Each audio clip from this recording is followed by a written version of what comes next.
As a business strategy, simply giving in and agreeing is not a great strategy. That's why the command and control style of leadership looks like it works. So you can call someone and say, or text them and say, I don't care what it takes, you got to stay tonight and get this done.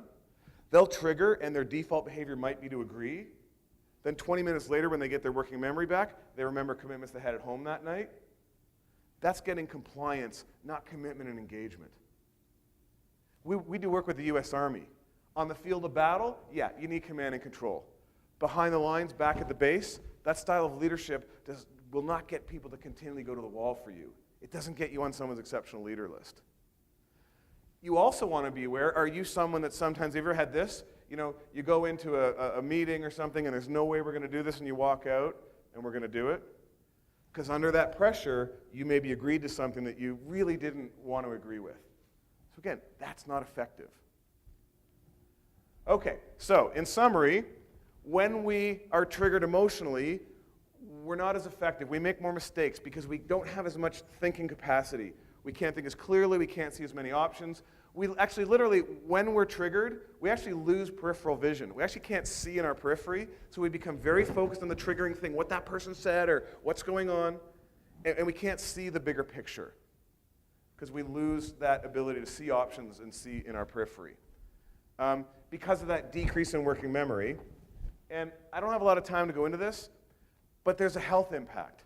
These chemicals, when they're in your body and your brain, are not healthy. So there's lots of reasons why you want to work at starting to learn to manage these chemicals. Okay, quick research study. I always like to back stuff up with research. Interesting research study that looked at vice presidents in large organizations, and out of those, and again, this isn't in your workbook, I can tell you how to get it. Just want to give you some backup. Out of those who got promoted, compared the ones who got promoted to the ones who didn't, found that the people that got promoted, the ones that became president, displayed self-control 7 times as often. In other words, when there was an emergency, when the customer was upset, when something was happening, they didn't just react and panic. They were able to stay calm and then keep everyone else around them calm. Like the mayor's story of when that person, or the fellow who is dealing with fires. You got to stay calm so that you can have your best thinking and keep everyone calm around you.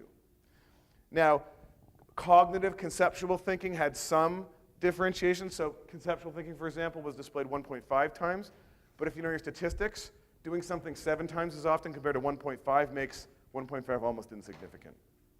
Again, just another research study that backs that in order to be successful, to have a career, it's got to be both.